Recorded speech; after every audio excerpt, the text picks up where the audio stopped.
Ya Salihu tina bima ta'iduna in kunta minas sadiqin. Kata mereka, ya Salihu, kalau kau memang nabi, turunkan azab kepada kami. Inilah di antara hal-hal yang dilakukan oleh mereka. Akhirnya mereka sudah didakwahi Nabi Saleh, ya. Mereka tidak mau beriman, ya. Wa fi Thamud idz qila lahum tamatta'u hatta hin. Waktu mereka tidak beriman, maka Nabi Saleh berkata, tamatta'u hatta hin. Silakan kalian bersenang-senang, ada waktunya kalian berhenti dari bersenang-senang. Ada waktunya kalian berhenti. Sekarang silakan bersenang-senang. Jadi Nabi Saleh mengatakan kepada kaumnya bersenang-senang 2 kali. Pertama bersenang-senang sebelum mereka membunuh ontanya Nabi Saleh. Yang kedua lagi Nabi Saleh berkata, tamatta'u fi darikum salasata ayyam. Silakan bersenang-senang 3 hari doang. Kapan Nabi Saleh mengatakan senang-senang yang kedua? Setelah mereka membunuh onta Nabi Saleh. Yang pertama Nabi Saleh hanya berikan secara umum. Kalian senang-senang, akan ada saatnya kalian berhenti. Tamatta'u hatta hin. Silakan bersenang-senang sampai pada waktunya. Taib. Akhirnya di antara sikap yang mereka lakukan adalah minta mukjizat. Mereka minta mukjizat. Disebutkan oleh para ahli tafsir, suatu hari mereka sedang berkumpul-kumpul, kemudian Nabi Saleh datang mendakwahi mereka seperti kebiasaan Nabi Saleh. Bertakwalah, fattaqullaha wa ati'un, bertakwalah dan taat kepadaku. Wala tuti'u amral musrifin, jangan kalian ikuti orang-orang yang melakukan berlebih-lebihan. Alladzina yufsiduna fil ardi wa la yuslihun, melakukan kerusakan dan tidak melakukan perbaikan.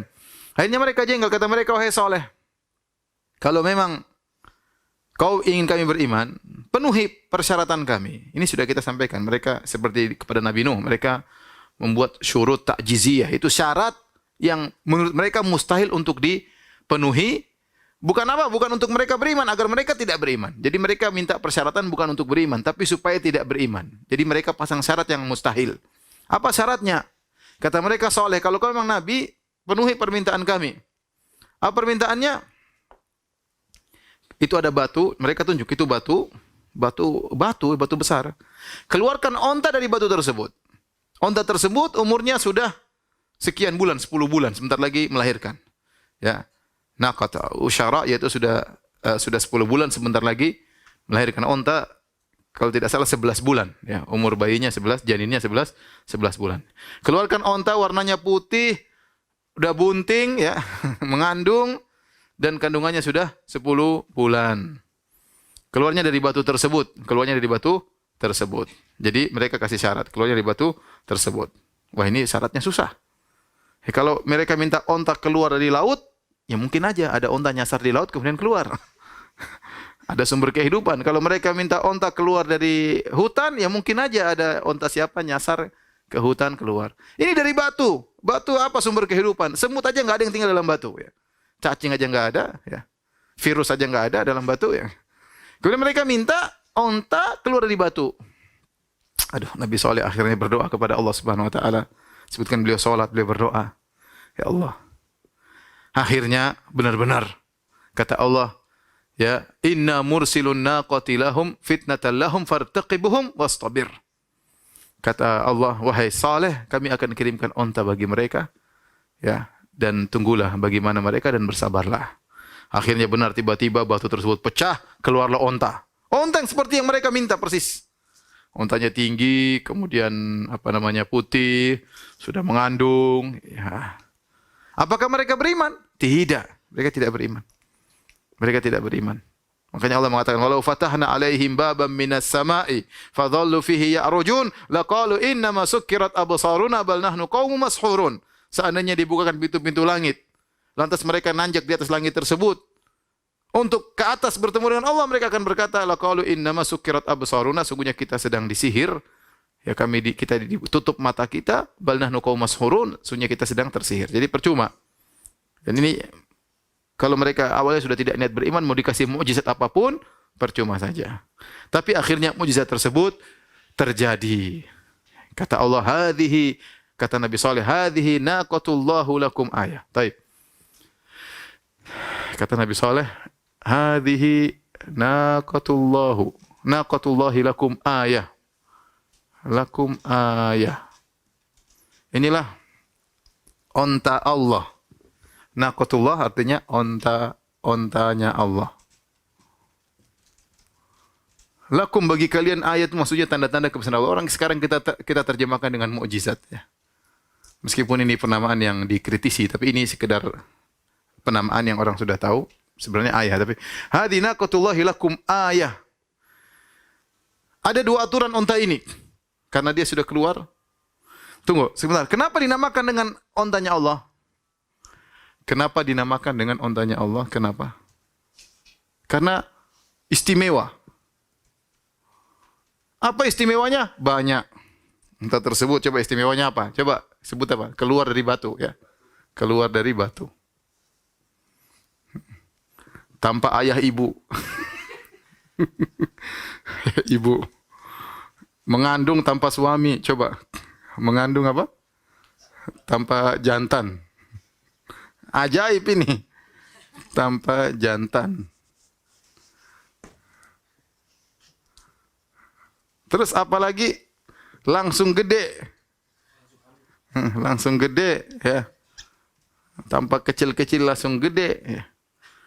Kemudian ajaib, susunya banyak banget. Nanti akan disebutin.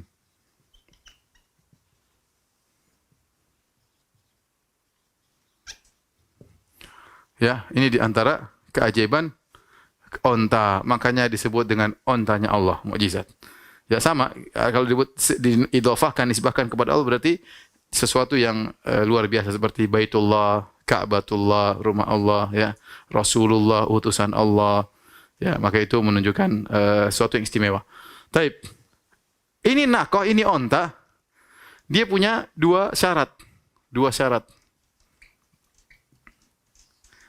Yang pertama, kata Nabi Saleh, "Fadharuha ta'kulu fil ard, ta'kulu fi ardillahi." Kemudian ketiga syarat, "Wala tamassuha bisu'in fayakhudhahum adzabun qarib." Kemudian yang ketiga, "Hadhihi naqatun laha syirbun, naqatun laha syirbun walakum syirbu yaumin ma'lum."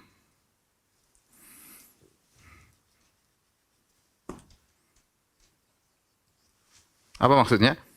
Taib.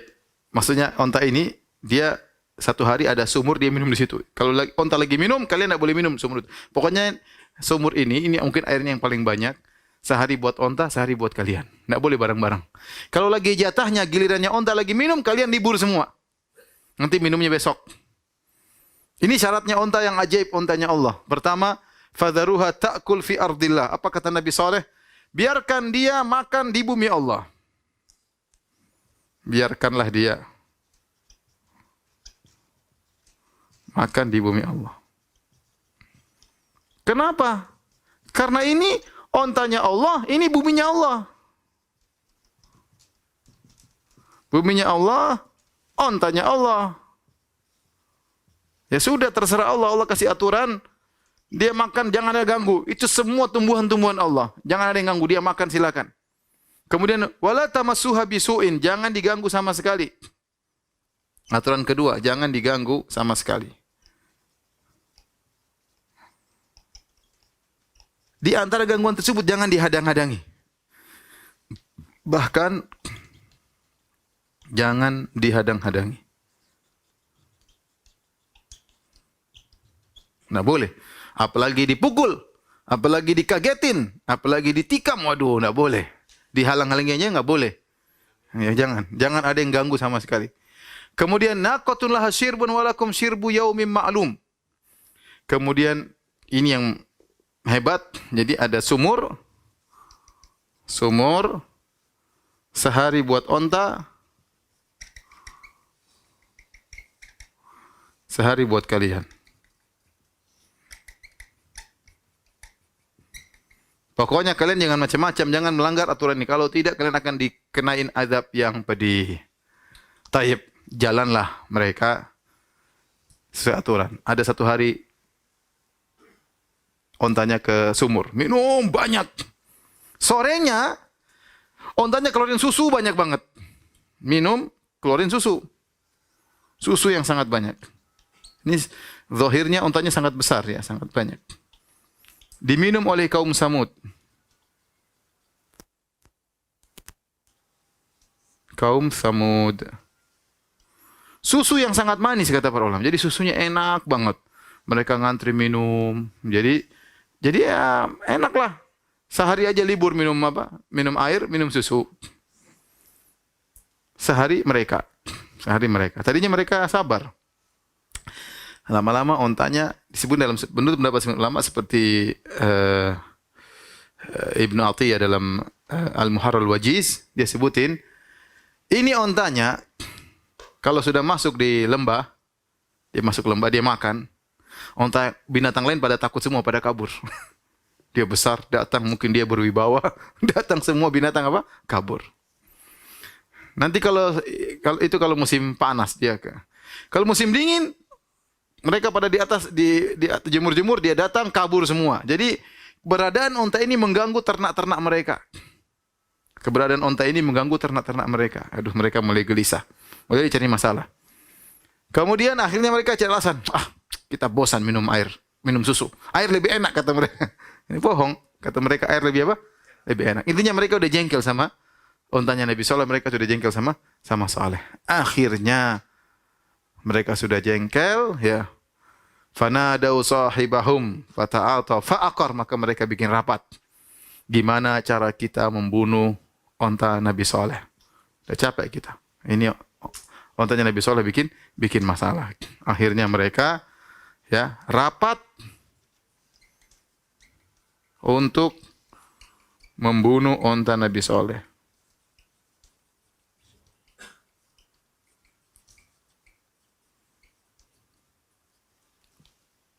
Taib. Bagaimana cara mereka membunuh onta Nabi Saleh? Jadi mereka rapat terlebih dahulu, ya, rapat terlebih dahulu, ya. Setelah mereka rapat, akhirnya mereka tidak ada yang berani untuk membunuh onta Nabi Saleh. Karena mereka tahu, waduh, Nabi Saleh bilang kalau ada yang ganggu bakalan kena azab yang pedih. Terus bagaimana? Akhirnya mereka cari jalan. Tersebutlah seorang wanita namanya Unaizah, ya, bintu Ghanem atau siapa ya, dikenal dengan Ummu Ghanem, ya. Unaizah wanita ini dia adalah istri seorang pembesar dari kaum Samud. Ini kisahnya disebutkan oleh Ibnu Jarir At-Tabari dalam tafsirnya, disebutkan oleh Ibnu Katsir juga, dinukil Ibnu Katsir dalam tafsirnya, rahimahumullah jami'an. Jadi wanita ini dia sangat jengkel dengan Nabi Saleh. Dia termasuk orang yang keras memusuhi dakwah Nabi Saleh. Jadi yang musuhi bukan cuma bapak-bapak, emak-emak juga ya. Ini emak-emak kurang ajar ya. Jadi mereka musuhi dakwah Nabi Saleh alaihissalam. Taib azan. Habis azan kita lanjutkan insyaallah taala. Taib. Alhamdulillah, salatu wassalamu ala Rasulillah. Kita lanjutkan. Bagaimanakah apa yang mereka lakukan? Tadi kita jelaskan ada seorang wanita bernama Unaizah, ya. Dia sangat membenci dakwahnya Nabi Saleh alaihissalam dan suaminya adalah pembesar kaum Samud. Akhirnya dia sudah termasuk yang jengkel sama dakwah Nabi Saleh. Terus bagaimana cara menyelesaikan dakwah Nabi Saleh? Karena Nabi Saleh punya mukjizat, yaitu onta yang luar biasa. Akhirnya kebetulan dia punya anak-anak cantik 5 orang. Ini Unaizah punya anak cantik 5 orang. Maka dia tawarkan, siapa yang bisa bunuh ontanya Nabi Saleh, saya kasih, tinggal pilih salah satu putriku yang cantik-cantik tersebut. Ditawarin orang, nggak ada yang mau. Karena orang takut, ini gimana, macam-macam, ontanya sudah menakjubkan, keluar dari batu, mau kita potong gimana. Zaman sekarang aja, apalagi zaman itu, kemudian onta keluar dari batu, nggak ada yang berani. Ini ada yang nekat, namanya Kidar atau Kudar atau Qadar, tapi banyak tulisnya Kidar bin Salif. Kidar Qaf, ya, Dal, Kidar bin Salif. Kidar bin Salif ini disebut dalam biografinya, dia adalah seorang anak zina, ya, kemudian jadilah dia orang yang enggak beres, kemudian akhlaknya buruk. Ya, tapi dia kuat, pengikutnya banyak, ya, dan dia termasuk yang nekat. Kenapa? Iming-imingnya dapat cewek cantik. Semangat dia. Akhirnya dia berangkat, kemudian dia pun menunggu onta Nabi Saleh lewat. Begitu Nabi Saleh lewat, dia semangat, kemudian itu Unaizah suruh putrinya yang paling cantik untuk buka cadarnya. Dibukain, cering. Si Kidar tambah semangat karena udah lihat apa? Hadiahnya. Hadiahnya cewek cantik. Hari dibuka cadarnya, lihat cantik. Paling disebutkan dia paling cantik di kaum Samud, ini cewek. Paling cantik di kaum Samud ya. Maka akhirnya dia terprovokasi, akhirnya dia bunuh ontanya Nabi Saleh. Kata Allah, idzim ba'atsa ashqaha. Maka berdirilah orang yang paling celaka di antara mereka. Dialah Kidar bin Salif. Ya. Akhirnya dia yang bunuh. Dia yang bunuh ontanya Nabi Saleh. Subhanallah. Nabi Saleh kaget dengar berita ontanya telah dibunuh. Dan Allah mengatakan, fa'aqarun naqata. Wow. Mereka pun membunuh ontanya Nabi Saleh. Meskipun yang melakukan eksekutornya cuma satu orang, Kidar bin Salif. Tapi Allah menisbahkan perbuatan tersebut, menyandarkan perbuatan ini kepada seluruh mereka. Fa'aqaruha. Fa'aqarun naqata. Mereka membunuh ontanya Nabi Saleh. Kenapa? Karena perbuatan itu terjadi atas kerjasama, atas musyawarah bareng-bareng. Jadi kalau ada seorang ikut andil dalam terjadinya kemaksiatan, meskipun dia bukan eksekutornya, dia tidak mengeksekusi, tapi dia sekedar pencetus yang kasih ide, yang kasih intinya ta'awun dalam al-itsmi wal udwan, ya, dia setuju meskipun dia tidak melakukan, dia dianggap melakukan maksiat tersebut. Makanya hati-hati ikhwan, kita jangan salah mengambil sikap. Kadang-kadang orang melakukan maksiat, oh enggak apa-apa, kita dukung-dukung aja, ternyata itu maksiat. Meskipun tidak melakukan maksiat tersebut, kita bisa dianggap ikut seperti mereka. Akhirnya, ya, matilah ontanya Nabi Saleh. Maka Nabi Saleh datang kepada mereka. Nabi Saleh berkata, tamatta'u fi darikum thalathata ayyam. Dzalika wa'dun ghairu makdzub. Kata Nabi Saleh, silakan kalian bersenang-senang di rumah-rumah kalian, di kampung-kampung kalian, tapi 3 hari saja. Ingat, ini janji tidak akan didustakan oleh Allah. Pasti terjadi. Azab akan datang. Waduh, mereka menyesal. Kata Allah, fa'aqaruha fa'asbahu nadimin. Ya. Fa'asbahu nadimin. Kata Allah, mereka pun menyesal. Setelah mereka membunuh onta, mereka menyesal. Tetapi penyesalan mereka tidak membuat mereka bertobat. Iblis datang kepada mereka sehingga mereka mengatakan, sudah kadung kepalang basah. Sudah, nggak bisa lagi bertobat. Akhirnya mereka punya rencana buruk lagi. Sekalian kita bunuh solehnya, jangan cuma ontanya. Bayangkan, mereka ingin bunuh Nabi Saleh alaihissalam. Allah menyebutkan dalam Al-Quran, wa kana fil madinati tis'atu rahtin yufsiduna fil ardi wa la yuslihun. Qalu taqasamu billah lanubayyitannahu wa ahlahu thumma lanaqulanna liwaliyihi ma syahidna mahlika ahlihi wa inna la sadiqun. Wa makaru makran wa makarna makran. Kata Allah Subhanahu wa taala, di kaum Samud ada 9 orang brengsek. Ada 9 orang ini pembesar-besarnya. Bukan 9 naga ya. Bukan, ini 9 apa namanya? 9 tikus ya. Kata Allah ada 9 ya orang, wa kana fil madinati tis'atu rahtin, ada 9 orang perusak di kota tersebut. Mereka kumpul, taqasamu billah, mereka bersumpah nama Allah. Jadi mereka sebenarnya kenal Allah, cuma mereka syirik. Mereka taqasamu billah, kita bersumpah dengan Allah. Apa yang mau kita lakukan? Kita bunuh Saleh malam-malam, bunuh istrinya sekalian. Besok siangnya kita bilang sama keluarganya, kita enggak tahu. Kok sudah mati, kita enggak tahu. Jadi mereka, rencana mereka malam-malam ingin bunuh Nabi Saleh. Mereka ini 9 tewas di luar. Tewas di luar. Terus sisanya bagaimana? Ribuan orang. Tunggu hari ketiga. Jadi 9 sudah tewas di luar, tinggal ribuan orang. Maka mereka nunggu, bayangkan. Nunggu hari pertama. Kata Ibnu Katsir rahimahullah, wajah mereka berubah. Mungkin tadinya biasa coklat, jadi merah atau jadi kuning. Hari kedua tambah pucat. Nunggu, aduh, lusa sudah mati. Hari ketiga wajah mereka sudah menghitam, sudah ketakutan, nunggu apa yang terjadi. Bayangkan, harusnya mereka bertobat. Tapi Allah sudah tutup hati mereka. Mereka nungguin aja, menunggu mati, nungguin 3 hari. Gelisah setengah mati. Maka tiba-tiba Allah kirim azab luar biasa. Adapun azab yang menimpa mereka, Allah sifati dengan 3 sifat. Yang pertama, ar-rajfah. Fa'akhadathumur rajfah, yaitu gempa. Kemudian fa'akhadathhumus sa'iqah wa hum yanzurun.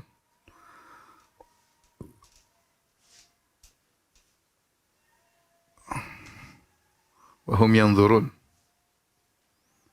Famasta'u min qiyam ma kanu muntasirin. Yang zurun.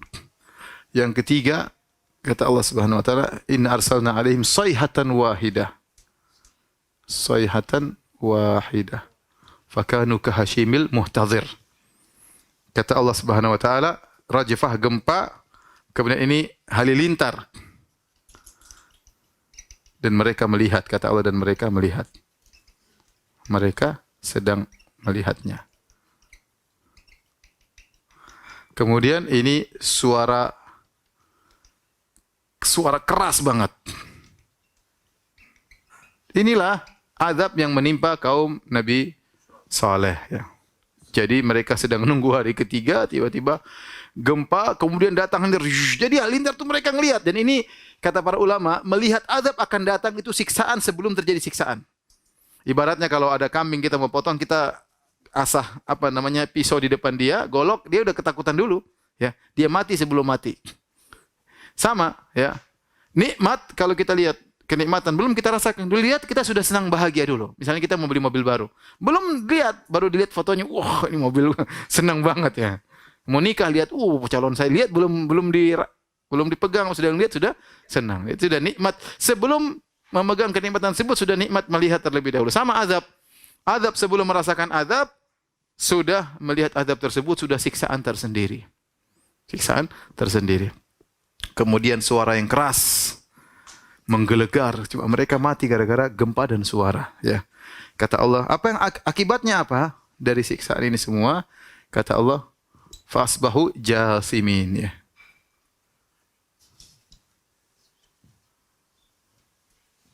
Mayat-mayat yang bergeletakan.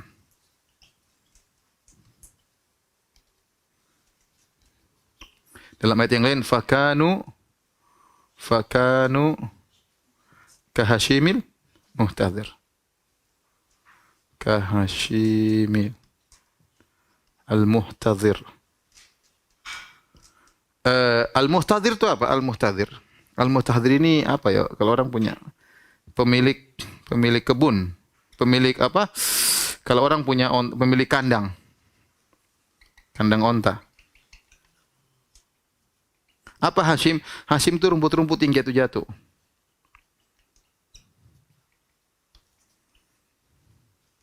Jadi kalau pemilik onta itu ingin kasih makan punya onta, dia bikin hadhirah. Hadhirah itu semacam kandang kecil, bukan kandang besar, onta di luar, cuma dikasih pembatas. Namanya hadhirah. Setelah itu dia bawa makanan dari luar, rumput ditumpuk-tumpuk, kemudian dia bawa menuju ke hadhirah tersebut. Ada yang jatuh-jatuh, hashim namanya, yang sudah kering jatuh, yang mudah ditiup angin. Jadi mereka dibinasakan oleh Allah. Tadinya sombong, angkuh, jadi seperti ini, hashimil muhtadhir. Itulah kesudahan dari kaum Samud yang sombong dan angkuh. Setelah mereka tewas semuanya, bayangkan ya. Jadi ini suara, ini halilintar, ini gempa.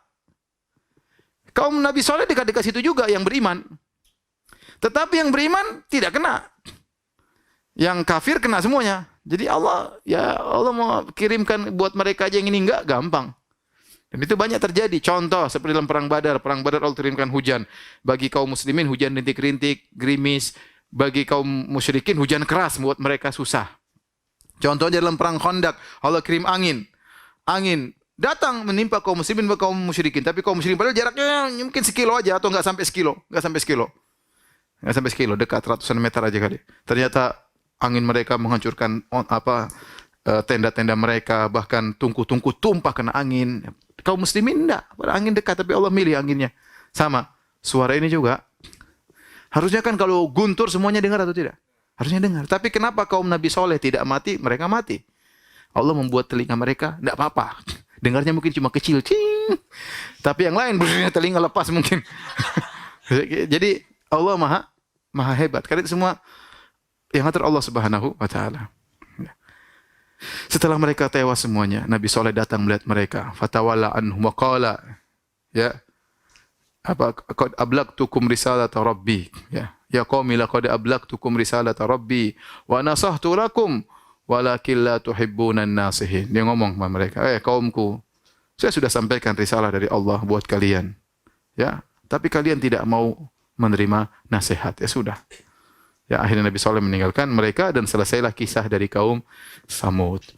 Di antara hal yang perlu saya ingatkan para pemirsa yang dirahmati Allah Subhanahu wa taala, bahwasanya para ulama membahas tentang masalah hukum berwisata ke Diyar Samud. Tadi kita sudah bahas Al-Ula, ya. Saya qadarullah ke sana ada 2 kali. Itu ada kebetulan saya ingin tahu juga sebagai sejarah, ya. Saya juga ingin lihat bagaimana kondisi mereka agar bisa sampaikan kepada dalam pengajian-pengajian.